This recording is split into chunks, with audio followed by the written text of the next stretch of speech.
The envelope felt cold and heavy in my hands, so different from the warmth I had always associated with my daughter. My name was typed neatly on the front, but the return address was from a law firm I'd never heard of. As I slid my finger under the flap, a part of me already knew. This wasn't just a letter. It was the final, formal proof that the child I had raised, the woman I had given everything for, had quietly been building a wall between us. And I was about to find out how high it really was. My life for the longest time was defined by the joyful noise of my daughter, Anya. After her father passed when she was just 10, it was just the two of us against the world. I worked 2 jobs, first as a receptionist and then sewing alterations in the evenings, to make sure she never felt the absence of anything. Our small apartment was filled with the smell of her favorite meals and the sound of her laughter. I didn't have much, but seeing her happy was my entire fortune. I saved every spare rupee for her education. When she got into a prestigious college, I sold the last piece of jewelry my mother had given me to help with the fees. It wasn't a sacrifice. It was an investment in her future. Anya was brilliant and ambitious. She moved to the city, landed a high-paying job in a tech firm, and her life began to expand in ways I could only marvel at. I was so incredibly proud. The first shift was subtle. She started talking about her colleagues, their vacations, their designer handbags.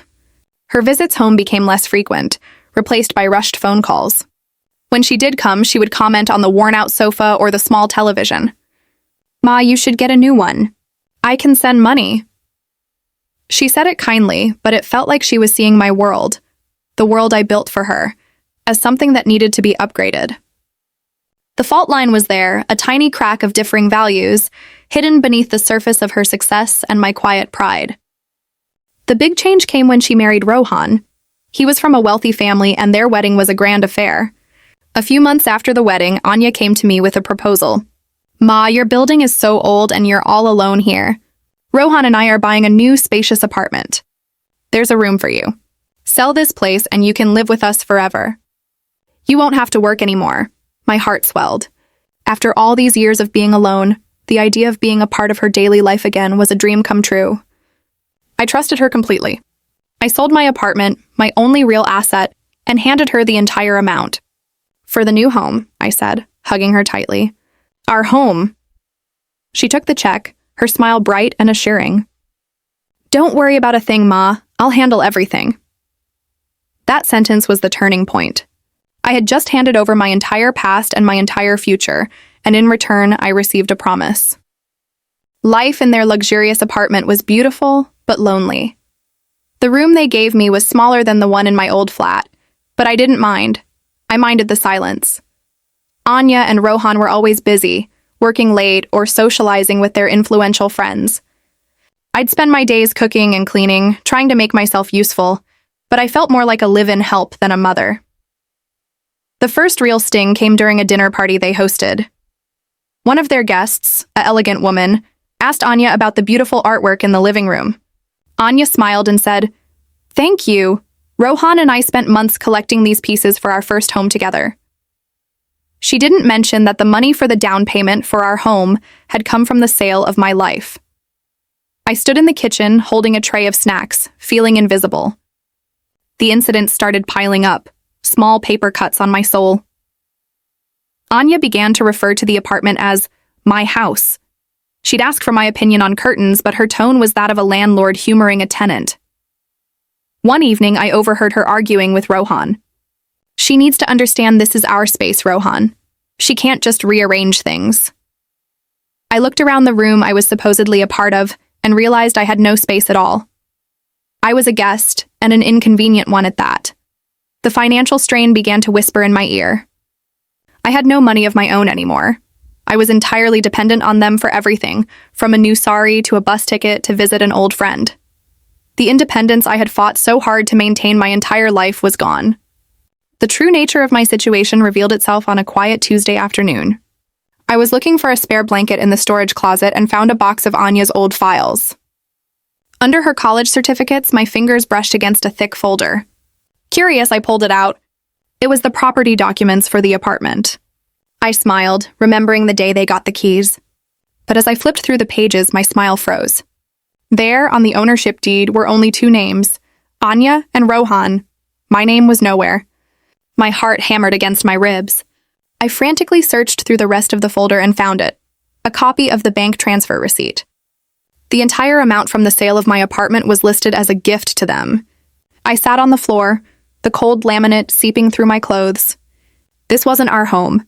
It was theirs. And my money, the proof of my trust, had been a gift I never intended to give. The power balance shifted in that silent, dusty closet. I was no longer a betrayed mother. I was a woman who had been strategically outmaneuvered. There were no tears that day, just a cold, clear resolve. I placed the documents back exactly as I had found them. Shouting or confronting them emotionally would achieve nothing. I needed a plan, not a scene. I started with silence. I stopped offering my opinions. I cooked my meals, cleaned my room, and became the perfect quiet guest. I started taking long walks, but my destination was always the local library.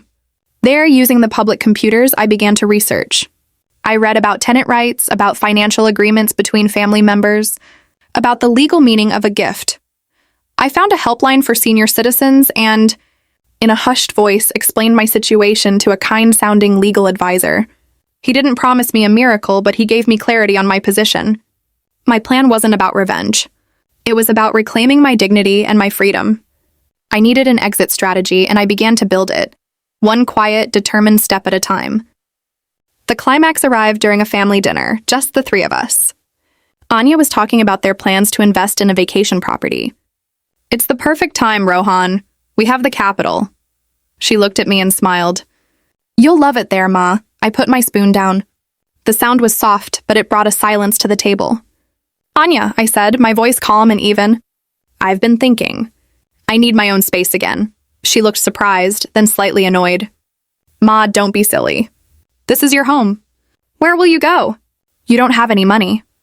I looked at her, my daughter, and for the first time, I didn't see the little girl I loved. I saw the woman who had calculated her own mother's vulnerability. "I know I don't," I said, "because I gave it all to you. For our home. But I found the property papers beta. I saw it was listed as a gift." The color drained from her face. "Ma, it was just for the loan. It's a technicality." I spoke to a lawyer, Anya, I continued, still calm. "It seems that a gift once given cannot be demanded back, and a guest can be asked to leave. So I am making it simple for you. I will be leaving next month. I have already found a small rented place. I've taken a job teaching sewing to young girls in a community center." I looked at Rohan, who was staring intently at his plate, then back at my daughter. "The money is gone, but I won't let my self-respect disappear with it." The confrontation was over. There was no shouting, just the quiet sound of a boundary being finally set. I live in a single room now. It's smaller than my old apartment, but it's mine. The windows face a bustling street, and the noise is a comfort after the silence of that luxurious apartment. Anya calls sometimes. The conversations are strained, filled with the weight of what happened. I don't know if we will ever fully recover from this, but I have left the door to forgiveness slightly ajar. That is my small act of grace. The moral of this real-life story isn't that children are ungrateful. It's that a mother's love is priceless, but it should never come at the cost of her own identity. I gave her everything, and in return, she gave me the greatest lesson of my life, that sometimes you have to lose what you thought was everything to find yourself again. If this story resonated with you, please share your thoughts in the comments. For more calm, real-life stories about family, love, and lessons, don't forget to like and subscribe. Thank you for listening.